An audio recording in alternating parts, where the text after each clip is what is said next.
Hi, guys. Thanks for tuning in to another episode of Nuggets News. Today, we welcome a special guest, Nat Winmore, and he's done a range of things immersed in the startup space, and he writes long read Sundays, wrapping up all the crypto news. So, thanks for coming on the channel with us, Nat. Yeah, thanks for having me. So, for those that haven't followed your work, what was your background? How'd you get into crypto? So I always joke that there's kind of like two distinct sides or parts of what I did before crypto. And so the first was that right out of school, I built a program design center that was focused on social impact and social change. So as an undergrad, I was in school just after September 11th. There was a huge increase in students wanting to go abroad, wanting to make a difference, wanting to make the world a better place. And often they found, actually all the time, they found that when they got there, they were almost totally ineffectual, right? They weren't able to actually kind of make the difference that they wanted to. And they were coming back all frustrated, like counter to kind of the narrative. They weren't just looking for a pat on the back and a trophy or something. They were really frustrated, and there weren't good answers, right? Their professors were like, go get a degree in development or whatever it was. And that doesn't strike me as a very good approach, right? When you have an entire generation raising their hand and saying they want to do something, you help them do something. So I designed kind of a program center at my university that built new programs specifically for that cohort. And through that, got really involved with the social entrepreneurship movement, which was becoming a much bigger, higher profile thing at that time. So there were all these kind of new social enterprises who were like, look, it doesn't have to be this strict hierarchy between the business world and the nonprofit world. There's ways to use markets to make a difference. And I was always really interested in that. And so through that, I ended up getting involved with technology. I met a company like the very first day that anyone had ever heard of them called Change.org, and ended up moving out to San Francisco and helping build that company out. And kind of subsequently spent almost a decade in San Francisco, got involved just more kind of broadly in tech, not just in the impact side. I was a VC for a while, and just kind of back and forth between VC and operator roles. And at the last of those, for the last few years that I was there, I was helping build a company and advising a company that basically helped big brands figure out what technology to work with and why and how. And so as early as like 2014, 2015, we were doing videos for Coca-Cola about Bitcoin and blockchain.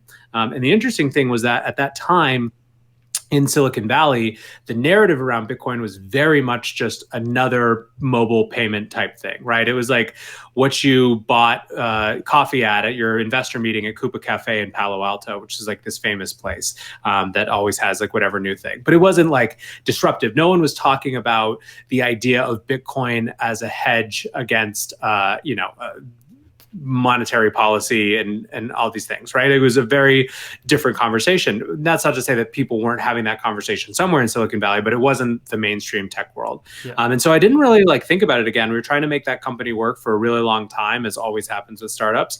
And it wasn't actually until I left, I finally left Silicon Valley a couple years ago, that I started to re-engage and think about Bitcoin, think about crypto more broadly. And it was actually, although in some ways it makes sense in the context of the technology background, it feels much closer to what I was doing with kind of some of the impact stuff and thinking about what are the actual levers that we can pull to change systems. So that's kind of how I find myself here. Yeah, we've definitely seen crypto become a social movement. When you go to a crypto meetup, there's this ethos, and everyone has similar morals about disrupting corporate businesses, disrupting the monetary system and government. So I'm sure you've got a lot of thoughts on all that as well. Yeah, I mean, so it's interesting. There's actually, I think that this is how I think people, whether they kind of recognize it or not, I find that most people align themselves or find themselves pulled in the direction of a community where there is that shared, it's not just moral, it's almost just like what they think the biggest problem that they can solve with this is, right? And so, for the Bitcoiner crowd, it's about this idea of a non-sovereign currency, a hedge against, monetary policy and rampant money printing, a way to combat Cantillon effects and the kind of like inevitable diminishment of savings for those who can't put their money anywhere but cash, right? Like those issues are so big that it's hard to get beyond them. They don't want to pay attention to anything else, just because it's such a huge amount to focus on. Meantime, you also have this whole other kind of disruption narrative, and goal, really, which is the disintermediation of these networks, right? Like when Silicon Valley was being reborn in Web 2 after the Web 1.0 crash, it was largely, the idea was that for the first time people could participate, right? These networks weren't controlled by, it wasn't just big news organizations who could put news on the world. You could, as a writer, as a blogger, using Blogger or whatever the product was, right? Like that was powerful, that was participatory.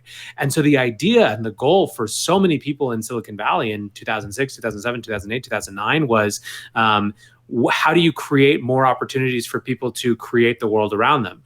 And so that was the goal. But what happened was we accidentally got the most powerful network effects that the world has ever seen, which translate into the most powerful business institutions that the world has ever seen. And we have not figured out how to address that, right? Like every Senate hearing or congressional hearing with Libra, is really a subtext for Facebook is a totally different type of power in the history of corporate anything, and we don't know what to do with it yet. So the community that tends to be more interested in that is interested in decentralized networks, decentralized alternatives, and these things to me aren't incompatible. I think that people find where they want to spend their time based on an assessment that one is much bigger than another, and they just naturally gravitate towards that. Yeah, and I think it's important to distinguish that Web 2 versus Web 3 and the type of maybe personality or entrepreneur that it attracts, because we see these influencers on Instagram and whatnot, whereas we see the Web 3 crowd that have a very different ideology of they want to, a lot of the time, I think, bring good to the world. And what Bitcoin, Ethereum is allowing is, or A, value, but B, information to sort of throw more freely across the globe. Would you agree with that? Yeah, although I would say that if you had time frozen the average Web 2.0 entrepreneur who is building like a social network in San Francisco in 2004, 2005, 2006, and put them now, I think they'd be starting Web 3 startups. So I don't necessarily think it's a different personality type. It's just this is the new battle because this is the new context that we have. I think that there's the folks who are maybe building like Instagram followings or whatever. That's kind of almost this whole new category of individual media company, individual media entrepreneur, and they're just trying to take advantage of the world as it is, right? Like there's a lot that's very powerful and exciting about these platforms, like the scale that something like Instagram has reached, what it's enabled people to do, the new capacity to do things like esports is this fundamentally new phenomenon that's changed the way that attention goes. Like I don't think anything is there's nothing inherently wrong with that. It just so happens that those incredibly powerful networks have come with business models that tend to at some point tip over the scales into extractive, just because they can't actually grow in terms of pure number of bodies in those networks anymore. So they have to get more from every person in them. So what sort of projects do you work with your consulting now? Do you have an interest in e-games, or is it more, crypto startups, or what sort of things are you really liking? Yeah, it's all crypto. So I'm totally focused on crypto, and it's really all over the board, right? Like, so I'm interested in anything that's infrastructural. I'm interested in things that get people to participate. So a good example is earlier this year, I was helping CoinMine think through its basically its messaging. So the thing that I do is all about kind of narrative and positioning and what story you want to tell. And I've known Farb, who's the CEO of CoinMine, for a really long time, back when he was building educational startups. He and I were both in ed tech for a while. And so I kind of like have a sense of what his interest is. And, if you talk to that company and that team, they view the CoinMine not just as a strict like ROI calculus, at home miner or something, or like to substitute for someone who wants to build a micro mining business or something like that. Yeah. It's really about building a participatory network and having something other than just buying and holding for people who want to actually secure these networks and be a part of the movement in a bigger way. And so the story that they're really interested in is how do you get everyone to actually participate and to mine and build gateways for that and do it through beautiful consumer products, because that's also their background. They come out of an experience of knowing that if you build a beautiful, desirable thing, there's some portion of the population that will pay a pretty penny for it because it makes them feel connected. So it's kind of a good example, I think, of what I like to do. A company that there's a good product, there's a good team behind it, but more than anything, it's like there's a story that's really important that they want to tell that maybe sometimes isn't even necessarily the obvious story that everyone would think about them. And so that's kind of where I come in. Yeah, it's funny you say that. I was only chatting to the guys yesterday, and for people at home that don't know, a coin mine is a little box, maybe half the size of a PlayStation, that you just plug into the wall and it starts mining cryptocurrencies for you, and it syncs up with an app. So it's, I guess, bringing the average consumer into the world of mining. And I think it's really important for people to go on that journey. They start to understand what's happening behind the scenes, and it brings them, a bit more close to the technology. So any other projects that you're working with, or maybe that you're not, that are exciting you at the moment in the space? Yeah, I mean, stuff that's, I mean, these aren't necessarily projects that I'm working with, but I think for me, I think really like this year has been a lot about Bitcoin and Bitcoin infrastructure and Bitcoin related companies, and I think that's exciting because to me. So I kind of find myself, having come out of Silicon Valley, I do think that there are really serious big structural issues in the way that business models are. And I'm fascinated by the experiments going into some of these ideas of how you can disrupt them. I think that they have just a ton to prove. We're so early days on that. That's a generational shift, if it even works. And there's going to have to be so many experiments with how token networks work. And I think that were it not for just how crazy the bubble was around ICOs, those projects would be just kind of quietly building, doing exciting things or whatever. Like a lot of the scrutiny has been around the mechanism of fundraising, which was just kind of a byproduct of tokenization. Yeah. But I think that at the same time, for me, a lot of what gets me excited is that idea of Bitcoin as kind of a hedge. I spend a lot of my time when I'm just kind of paying attention to where, I obviously participate in kind of the holding use case, but I'm also interested in where the kind of a global non-sovereign unseizable money like Bitcoin is actually already having an impact. So today I do this daily video, the Daily Crypto 3 at 3, and I did it basically all about Argentina today and whether there's actually anything happening there or not. And I think it's still very, very nascent, right? One of the things that we're sometimes guilty of in this industry is hyperbole, and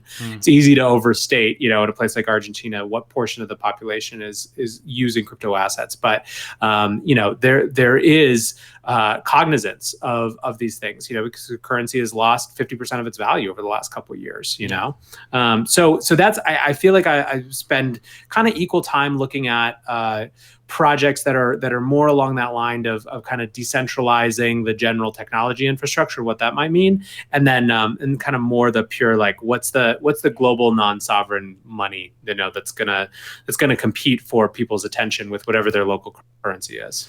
Yeah. So what are your thoughts on the Bitcoin sort of maximalism then? Like I very much, I love Ethereum and I love projects that are trying to decentralize different industries, and it is experimental. We don't know if these sort of token models are going to fail or not, but I think when you've got so many smart people working on this, it's almost dismissive for the maximalists to say blockchain is not good for anything else.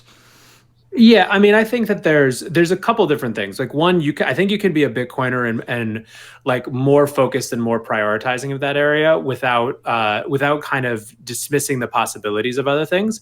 I also think it's not mutually exclusive to say that from the standpoint of liquidity, maturity, verified use case, Bitcoin is fundamentally different than other sets of crypto assets. Yeah. In fact, I think that the only reason that these things are kind of put against one another is that they're lumped up in terms of how people treat these industries, even though they're such fascinatingly different things. There really is, I think, a pretty big space between them. Now, that said, I think that part of the reason that I think maximalists are so aggressive of any stripe, but particularly Bitcoin maximalists, is that it's a community that is adversarial by definition because it believes that there's sort of limited time, limited resources, limited amount of attention, limited focus, and every minute that's wasted on a thing that's not its project is literally a moment wasted. And you don't have, like, for me, I don't necessarily ascribe to that view, just because I think that you're never going to get everyone in the world to care about the same thing that you care about. However, I do understand it on some level of just like literally competitive, the game theory of communities, but that said, like for me, where I pay attention to this, like I spend a lot of time like on the kind of Bitcoin side of things in the content that I produce, not to the exclusion of everything else. Like there's still a lot around Ethereum and DeFi, and I'm super interested in NFTs and whether there's going to be anything there for games. Yeah. I'm not convinced about anything, but I think it's all interesting, and I support it. Like I wish that more developers were spending their time there, for example, than on direct-to-consumer products. The way that I kind of choose to engage with this is that I try not to give airtime with any of the content that I'm producing, be it the Crypto Daily 3 at 3 or be it the Long Read Sunday, to the kind of like constant infighting. Like I understand why it happens. It's entertaining on Twitter. I think that there's an argument that, like, honestly, that all media is just an entertainment medium, and people are kind of like, whether they mean to or not, they're doing it a little bit for the show. I think it's a really good way to build likes and engagement and all this sort of stuff. I just don't care. I don't have a ton of time and attention for it. I think that like it is what it is, but that's my kind of quiet protest against what I think is kind of a little bit of too much wasted time on those battles. Yeah, I pretty much have the same attitude. I just never engage with the genuine trolls, because some people just, as you say, just do it to waste your time. Well, this is like the first rule of the internet is like, don't feed the trolls, and it's like super easy to forget that, but it's also not that hard ultimately. So that probably leads into another good point about the signal and the noise. There's just so much going on in this space, particularly for a beginner. And sometimes when someone comes to us even and says, where do I get started? We only literally just redid a lot of our very basic resources, because you forget how much the space changes and so quickly. So what's that like for you as someone that tries to boil down all that news into your Long Read Sunday newsletter? And what are some of the channels you follow and websites that you really love? Yeah, well, so there's almost two parts of the question. It's like, one, what do we do for folks from a kind of a beginner perspective? And then two, what are the specific kind of channels and whatever that I curate? So there's two different answers. I think on the what do we do for new folks? I think it's really hard. Like one of the things that I think is really cool about this space is that I don't think that this is limited to crypto, but I think it's maturing here in a way that's faster than other spaces, where independent media has by and large become more distributed, more influential than, like, there's no one like default media site. I guess CoinDesk is the closest to that. Yeah. There's a bunch of things that are trying to be that, and maybe they will be someday. But even within that, like, the media business model for everyone, not just in crypto, is in question, and it's really hard to figure out. And so, like, in that vacuum of there being a clear paper of record, I mean, even technology had its TechCrunch, right, and a couple of other things that were like also like that. In crypto, you have dozens of podcasters who get thousands or tens of thousands of views, right? You have YouTubers who make interesting content. You have more and more, you have streamers, you have people who write amazing things. You have so many teams who are doing data. And so one of the amazing things is that all of these independent resources are actually there. They're producing content that's incredibly high quality. Again, it just gets back to the kind of the curation and how do you direct people through it. I think dedicated content for beginners is super important. I'm glad that there are folks like you guys who are doing some of that and who are thinking about it constantly and trying to revise it, because it does change pretty quickly. It's not that evergreen, right? Unfortunately. So I think that that's really important. But for me, I guess my little piece of this is just figuring out, trying to curate, for someone who's in it. I mean, I definitely don't think it's necessarily like a beginner thing, right? If it's the type of thing that I'm not sharing. Let's put it this way: I don't share Long Read Sunday or Crypto Daily 3 at 3 on Facebook at all, because it would just be useless. There'd be like 3 or 4 people who would 10 people who would care and 4 people who would get it, even within that, right? So for me, I think that it's about, from a source perspective, it's about understanding kind of where like which of the individual voices that you like, right? So there's obviously the channels, but then I think it's a lot about understanding, who are the podcasters that you want to keep touch with, who are the voices on Twitter. I mean, so much of it happens in the comments and stuff, that even getting back to what we were just talking about, I think starting to get a feel for like who has what biases. I mean, I think one thing that we don't appreciate enough is that if you cut out just the out and out trolls, right? Like the people who just want to be there to fight, which there are plenty of. Yeah. There's a lot of people who you just have to read things and understand them through their particular lens. And once you do, they become like a font of information, like, I mean, I'll give you, for example, I really enjoy like Preston Byrne, I think is a really good follow. He's not going to be into DeFi. Like he doesn't buy it. He thinks algorithmic stablecoins are not interested. Yeah. But if you don't care, like if you don't want that perspective of his on that, you just kind of like, okay, you see that and you filter it out. Whereas like, he produced this great thread yesterday or a couple days ago, I guess, on the White House's proposed social media, basically having the FTC and the FCC police social media. And he got into why that was no good from a legal perspective. It is incredibly valuable and really useful. And so, I know the things that I agree with him on. I know the things that I disagree with him on, like kind of broadly speaking. But I feel like that's what I try to do with everyone is not try to like put them in one box of I love everything this person has to say or I don't, but try to kind of just spend enough time with them and their content that I can learn from everything they're saying, whether my instinct is to disagree or not. Yeah, we had a deep dive into XRP with someone that's just fully immersed in the community on the channel. We had an hour-long debate, and I certainly learned things. And I know I've put up brick walls because I'm not that interested, and I could tell that they were in the same boat. They just weren't familiar with DeFi or second-layer networks on Bitcoin and Ethereum. So yeah, realizing who you're consuming that information from and what lens they've got on, I think that's a fantastic point there.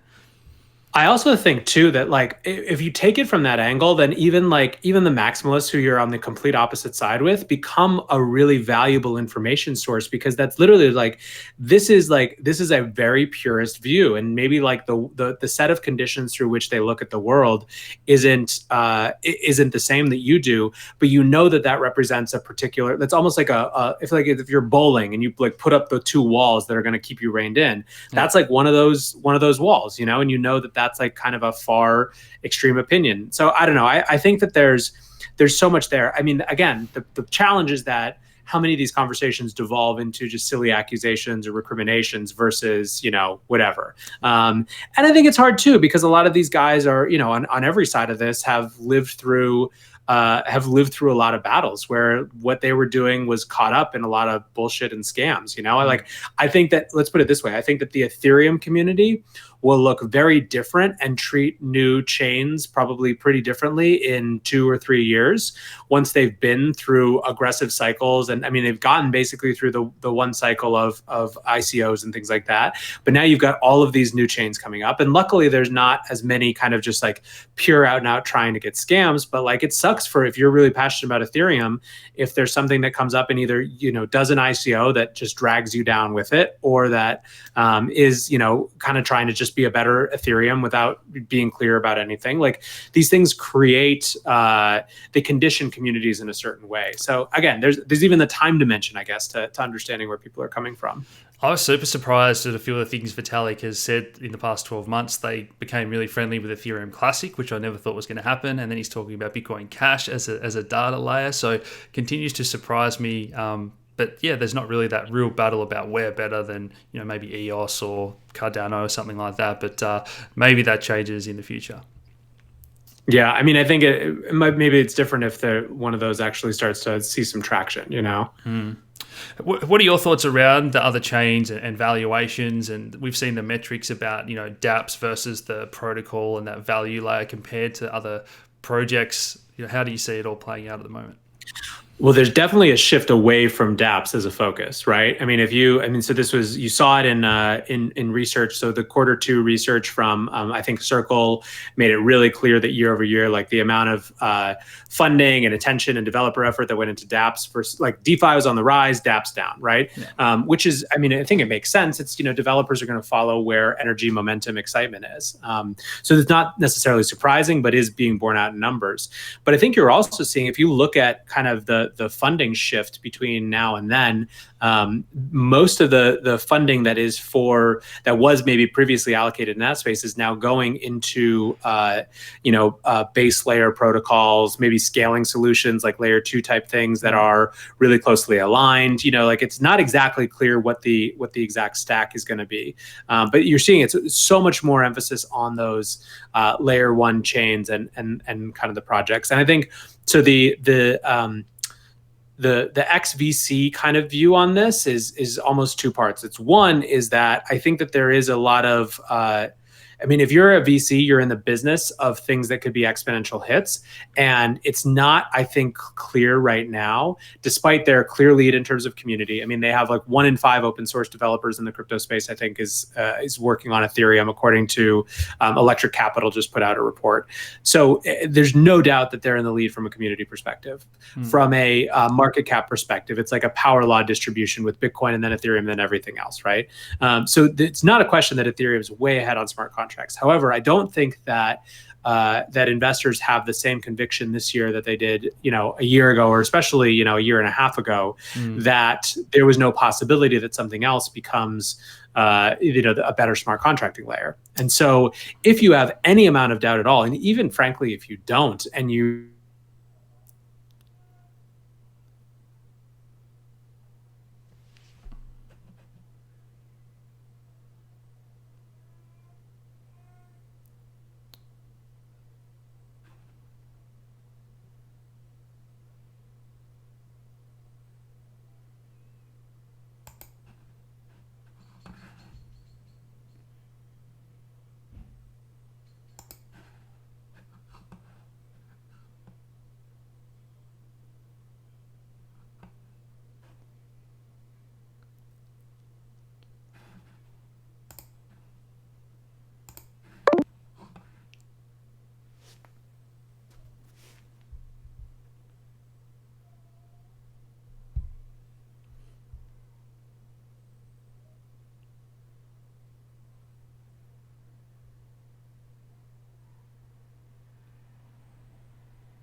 Hey, sorry about that, man. We're back. No, you're right.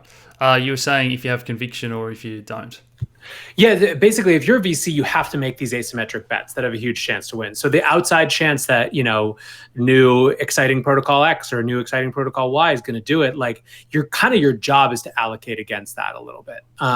So I think that there's been kind of a natural shift there. I think that to me, it's really hard to get a grasp on what those lines are. I will say that I don't think that you can really use capital raised as necessarily like the best metric for those things. I do think it's important to have a big war chest. However, I think that, if you look at the way that crypto funding works, like the central challenge and the central exciting innovation in some ways is the creation of liquidity really, really early. And the problem is that it creates these weird incentive structures where VCs, if they get a discount on what the price of the token is upon launch, you can make a huge amount right away, and it's kind of your fiduciary duty to do that. So I don't think that that's a nut that's been cracked exactly. I think that, every different project is experimenting with different types of lockup periods and figuring out how that's going to work and whatever. But you do have some weird incentives floating on, I think, to say the least, with the way that capital is raised when you have such a liquid asset like a token. Yeah, that's one thing that I've been, pretty pushing back against the IEOs with these. One of them sold 6% of all tokens, and then it gives this huge falsely inflated value. And over the next 2 years, 94% of tokens are going to come into market and just dump on those retail investors. Yeah, I think that there's a lot that's interesting about IEOs or not so interesting and worrisome. And it's on the one hand, I suppose that they're more limited. They're capped in terms of how much you can buy and all those sort of things. So that's kind of good. The flip side is that it does contribute again to the same weird math where a small amount of these things are sold and it creates this market capitalization, which is not a particularly good metric, but it's the one that everyone uses. So yeah, it's I don't know, but at the same time, I think the cat's a little bit out of the bag when it comes to tokenization as a mechanism, because there is like the community is gonna go through painful bumps figuring out how to adjust it, because I don't think it's so transformationally different as a fundraising mechanism than it was to do capital. The fact that people get to participate, even if they're not accredited investors, like I think these things are going to be in demand. I think people are going to want it. Like, it doesn't matter how much we scream that like deal X is bad or Y or whatever, like people are going to want these opportunities, and they're not going away. So it's kind of like, what do we do with it? How do you view the STO space? Because in 2018, that was kind of, the next big thing, the next wave was going to be STOs. And I kind of think that it's something that's going to happen in a quiet fashion behind closed doors. There's a lot more regulation around it. I just don't think it's going to drive this big retail, this big excitement wave. So how do you see that playing out? Yeah, I agree. I think that it's a new financial tool for people who are already interested in those asset classes to do cool things. And some of them will filter to retail, some of them might not, right? It could be that the instinct behind it filters to retail, but not actual like tokenization, right? Like, I mean, even there's a company called Otis out of New York that is fractional ownership of art and culture. And it's not a tokenized model. They're actually creating special purpose vehicles. Like, so the only job of that company is to own that piece of art or that creative culture work. And then the people who buy it are actual owners of that. They have an equity claim on that. And they ended up doing that. They were exploring tokenization and they just found that this was a better way. So some of the ideas, I think, maybe fractionalized ownership, like who knows, maybe those become parts of the culture. I think it's cool that people will experiment with them. But I think in general, STOs, I think that the only reason we even talked about them like that is we were looking for another thing. We were looking, like what people really meant when they said STOs for a little while there last year was regulated ICOs. And that's not really what it is. It's a fundamentally different phenomenon. Yeah. So yeah, I agree. I do think that like it feels inevitable to me that you see people who use this new tokenization mechanism to subdivide businesses in different ways, right? Like, I think the idea that you could buy, have some claim on part of a cash flow, but not the rest of the company, like it changes potentially the nature of what a company is. Like, what if you like, the Star Wars franchise, but not Disney? And you could it's not necessarily in Disney's interest to do this, but you could buy, a tokenized claim to the revenue, or maybe you could buy it just for a shorter period. Like, there's all these interesting financial experiments that I think people are very clever about ways to slice and dice things and make money. And this might be actually like good, cool ways that cut out a lot of the middlemen in the places where prices get inflated. So I'm excited to see how it evolves, but I think it's going to be a multi-year process, both from a regulatory standpoint, because they are going to do it within existing regulatory frameworks or nudge them along. And two, it's going to take a ton of experimenting. And I think, to your point, behind the scenes. Yeah, and then I also think that the pendulum is going to swing back to decentralization, which is where the great projects came from on Ethereum before the ICO boom. So something like Golem, if we can actually have decentralized computing and capture market share off Amazon Web Services, people are going to go, oh, okay, that is a great example of something that doesn't maybe need regulation, and it's a great decentralized model. Yeah, I think that there are some big banner categories where you're going to see at least a decade of experiments, and maybe they won't work. Maybe Amazon will win. Maybe the big existing centralized networks will win. Maybe like the convenience cost of the centralized networks will be too high to pay for others. But I think ISPs and actual like how people get online is going to be one of those. I think storage is going to be one of those. So yeah, I think that's an inevitable battle that we're at like inning one, maybe, inning zero. So we're talking about the game, but we're not really playing it yet. Yeah. And again, whether or not it works, I think that people are going to try, and there's a lot of money that's going to go into trying. So wrapping up here, Nat, what other things do you think don't get talked about enough or excite you? Other things we haven't touched on today? I think everything gets talked about. It's really just a matter of what we prioritize and what we focus on. I'm constantly interested in what people are actually building, but where it actually intersects with the kind of the macro narrative. I think we're in this fascinating moment where the world is looking back over at the crypto space and taking it seriously. And this is particularly the financial world. And I think that there's two big factors for that. One is the rise of corporate coins, but in particular Libra, right? Like this is really I think it is a world-changing event, certainly in terms of our industry and in terms of the fact that governments feel like they really can't not pay attention anymore, just because there's this built-in base of 2.2 or whatever it is billion users. So I think that's one of the forces driving it. I think the other force is that rise of populism everywhere, kind of shift to money printing as a solution. It really is in a lot of ways the theoretical, at least, perfect storm for something like Bitcoin. And I think a non-sovereign asset in general, and maybe it's a perfect storm for Libra. I think it's kind of converging. There's plenty of people who are coming at this industry from a macro perspective and saying maybe it's something like Libra with its basket of currencies. Does that diminish the power of all of them in some ways? So it's not clear exactly where these things are going to shake out. But I mean, for my like kind of attention and time, I think that those context setting things, those frame setting things are just so interesting to me. I think I tend to kind of stay at that like high level or that 10,000 foot, 20,000 foot level a little bit. And I'm just interested to see how people are building within those frameworks, how people are challenging those frameworks and challenging those narratives or kind of in reinforcing them in some way.